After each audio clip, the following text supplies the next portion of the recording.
Vamos a comenzar con la lección del día de hoy. Vamos a ver el tema de capa de enlace de datos. Ya les voy a compartir la pantalla. Ya se les está compartiendo la pantalla. Vamos con la presentación. Vamos a dejar de compartir video para enfocarnos un poco en la presentación como tal y cambiar la parte de la visualización. Entonces, CCNA 200-301, capa de enlace de datos. Vamos con este tema. La agenda que se preparó para el día de hoy es, a la hora de trabajar con la capa de enlace de datos, se tiene que preparar el medio que se va a transmitir. Vamos a entender lo que es el control del medio, métodos de control de acceso, Media Access Control, campos de una trama, subcapas de enlace de datos, estándares de la capa 2, topología física versus lógica, protocolos de capa 2, MAC address, lo que es datos sincrónicos, datos asincrónicos, ARP y RARP. Esos son los temas que vamos a estar cubriendo el día de hoy. ¿Cómo enviamos el paquete si existen tantos tipos de medios? La capa de aplicación básicamente utiliza el protocolo para comunicar los datos. Esos datos se encapsulan en un segmento donde se coloca un puerto origen, número de conversación y un puerto destino, aplicación destino. Este segmento se encapsula en un paquete IP, el cual tiene una dirección IP origen y una dirección IP destino. También, a nivel de capa de red, ellos se comunican con la capa de Ethernet, la capa de enlace de datos, por medio del header o el encabezado. Eso lo hacen por medio del encabezado. Aquí vemos básicamente esta comunicación. La capa de enlace de datos lo que hace es que prepara el paquete IP para que sea transportado por el medio físico. Y vemos algunos de los protocolos que se van utilizando. Vemos el caso de Ethernet Frame, lo que es el Frame Relay, HDLC, PPP Frame. Todas estas son tramas que surgen a partir de la capa 2. Son protocolos de capa 2. Finalmente tenemos el Wireless Frame, la trama inalámbrica 802.11.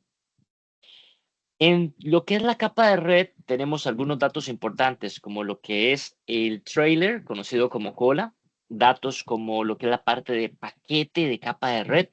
Aquí están datos y el header, que es el encabezado. Esto nos permite llegar a comunicarnos con la capa de enlace de datos y finalmente con la capa física.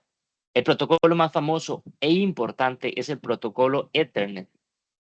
Está estandarizado por la IEEE con la normativa 802.3. Aquí estamos empezando a entender un poco el tema de control del medio.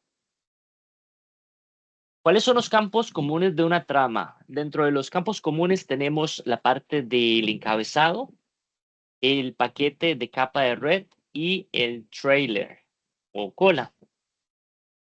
Aquí estamos hablando primeramente de una IP, de un encabezado de IP. Pero después de esto viene lo que es la parte del encabezado de enlace de datos, de una trama como tal. Aquí tenemos entonces algunos otros espacios, como lo que son los campos de inicio, dirección de capa 2, tipo, calidad de servicio, control de errores y detención. Este ya es un poco más enfocado a la parte de los datos comunes que aparecen en la trama o de los campos comunes. Entonces, ¿qué es lo que sucede? Cuando nos comunicamos desde un usuario, vamos a llamar Bob a este usuario. Bob envía un paquete hacia el servidor. Básicamente utiliza un encabezado de capa 2 y un encabezado de capa 3 para hacer la configuración y la comunicación de manera correcta y de pasar de la capa de enlace de datos a la capa de red. Y así es como se logra la comunicación desde un workstation, de una PC de un usuario, hasta un servidor web, por ejemplo. A la hora de trabajar con funciones de capa 2, hacemos algunas funciones como, por ejemplo, encapsular y desencapsular las tramas, detectar errores en el medio de transmisión, controlar el acceso al medio. Entonces, dentro de lo que son funciones, tenemos encapsular y desencapsular, detectar errores, controlar el acceso al medio.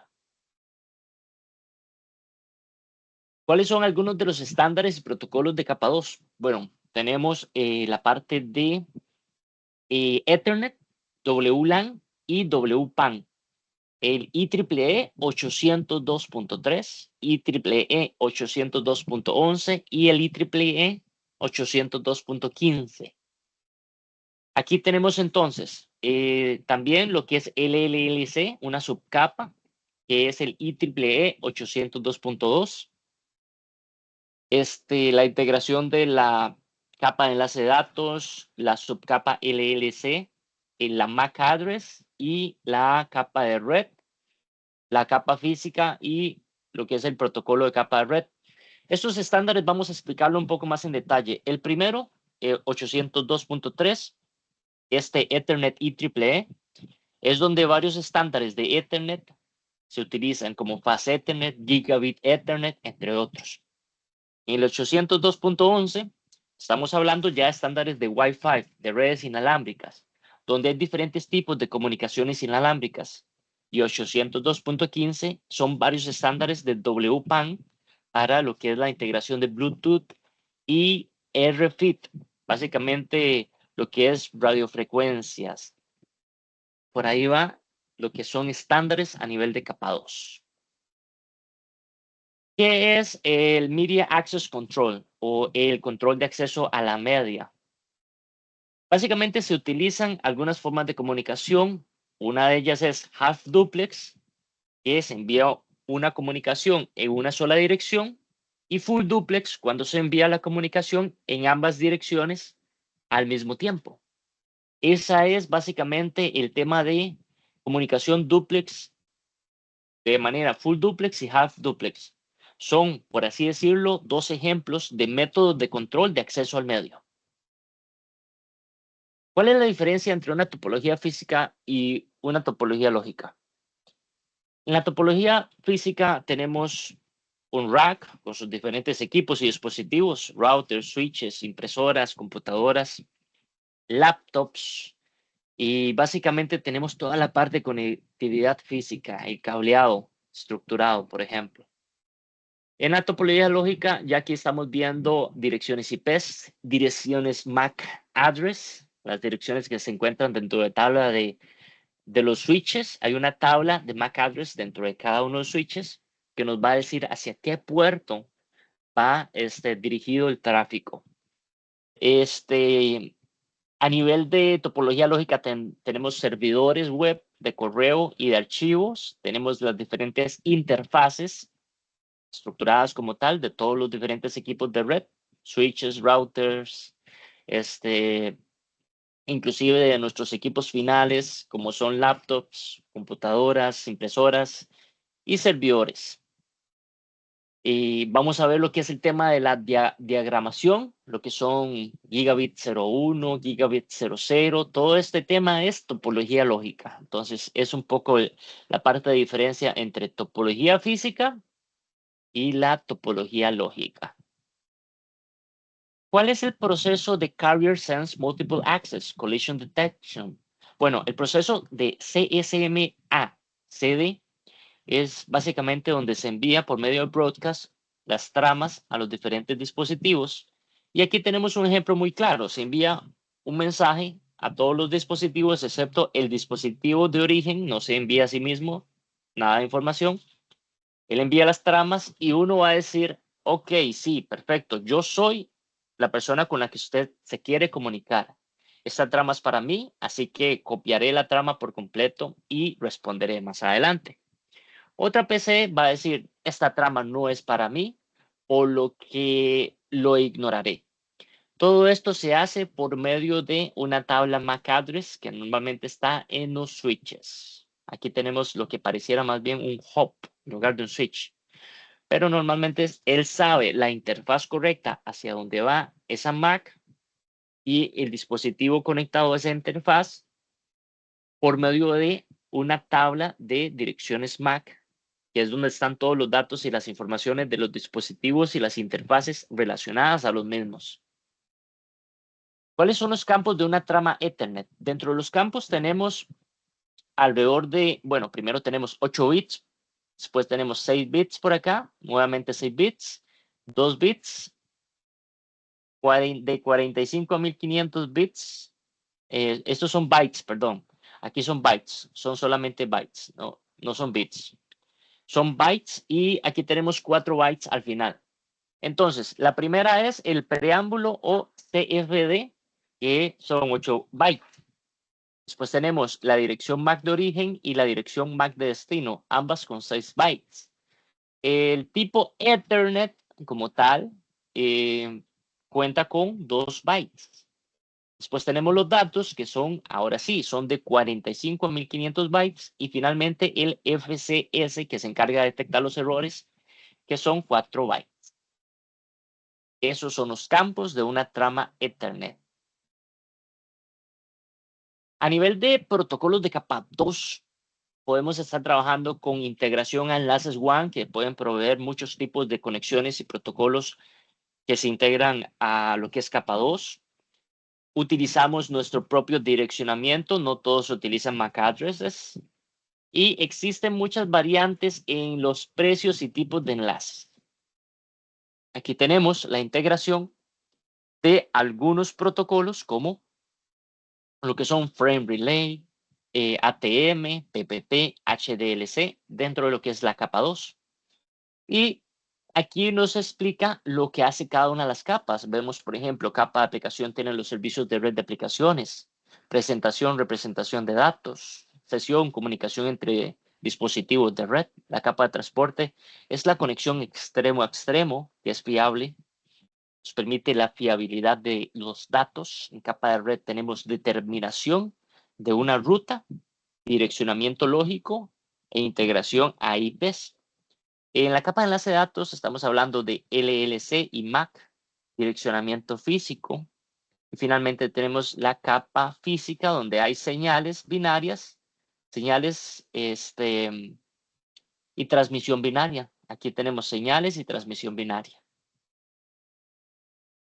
Algunos de los, por así decirlo, características de PPP son: posee un encabezado y cola, soporta enlaces sincrónicos y asincrónicos, soporta múltiples protocolos de capa 3, algunos protocolos de autenticación como PAP y CHAP, y utiliza un protocolo de control.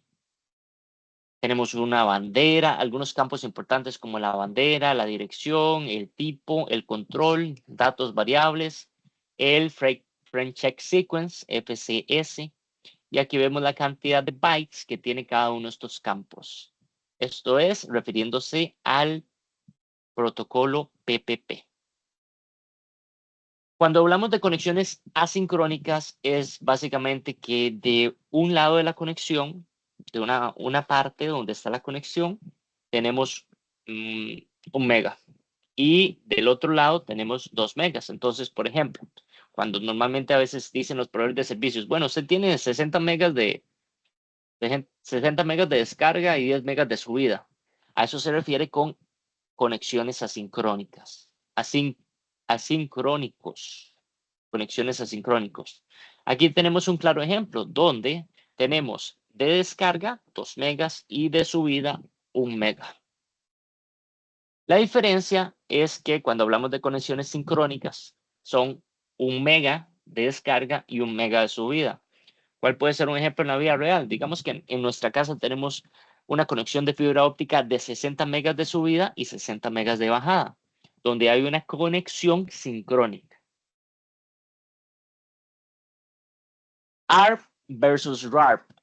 Aquí la definición rápida, simple y sencilla es que ARP nos traduce direcciones MAC en direcciones IPs y RARP nos traduce direcciones IPs a direcciones MAC. Este tema lo vamos a cubrir más adelante en detalle. Así que no se preocupen mucho por esa parte, lo vamos a explicar después. El Address Resolution Protocol, básicamente resolución de direcciones IPs, nos permite que por medio de este protocolo se logren resolver el tema de direcciones IPs a través de, por ejemplo, una MAC address relacionada a una dirección IP. Esto nos permite hacer esa traducción de manera correcta. Ya lo vamos a explicar más adelante con un documento en PDF bien detallado. Cuando hablamos de seguimiento de trama y paquetería, estamos hablando de la integración que tienen con los medios como tal. Si necesito enviar datos a todos los hosts, se envía un mensaje de broadcast y el host con la MAC address correcta hacia donde está dirigido ese mensaje, esos datos, nos va a responder. Aquí vemos, por ejemplo, algunos de los datos que van aquí en la parte de los encabezados, por ejemplo. Tenemos la MAC address de destino, la MAC address de origen, la IP de origen, la IP de destino. Esta primera parte está relacionada con el paquete, datos de usuario, el remolque. Después tenemos la MAC address de origen y destino. Todo esto es una trama. Entonces, todos estos diferentes campos, incluyendo los encabezados del paquete IP junto con las MAC addresses, todo esto conforma una trama como tal. Cuando hablamos de switches de capa 3 nos referimos a dispositivos que tienen capacidades de enrutamiento. Se pueden configurar en un switch capa 3, se pueden configurar o un conmutador capa 3, capacidades que normalmente tienen los routers. Se pueden configurar dentro de un switch, pero son estos switches especiales con estas capacidades de crear enrutamiento. Y hay que habilitarlos. Normalmente se habilitan a través de comandos, se habilitan esas capacidades de enrutamiento. Y con esto hemos terminado la presentación, no sin antes ir a la parte de la explicación que yo les tenía preparado del tema de ARP y RARP. Vamos a ver una explicación de ese temita. Vamos a leer un poco. Address Resolution Protocol, RARP, Reverse Address Resolution Protocol, son protocolos de red utilizados en las red de área local LAN para la resolución de direcciones. A continuación, vamos a entender un poco este tema. El propósito de ARP es mapear una dirección IP a una dirección MAC, Media Access Control, una dirección física en una red local. Entonces, vamos a ir leyendo esta parte. Les voy a compartir video para que se haga un poco menos monótono esta parte. Cuando se trabaja a nivel del funcionamiento, tenemos primero que se envía una solicitud ARP o ARP request. Cuando un dispositivo en una red desea comunicarse con otro, aquí tenemos uno, luego tenemos otro, se necesita conocer la dirección MAC correspondiente a la IP de destino. El dispositivo, el primer dispositivo, que tenemos acá, va a enviar un paquete de solicitud ARP por ejemplo, a un switch y ahí se va a almacenar todo en una MAC address table y ahí es donde se va a dirigir el tráfico de manera correcta a las diferentes interfaces. Es una tabla de direcciones MAC.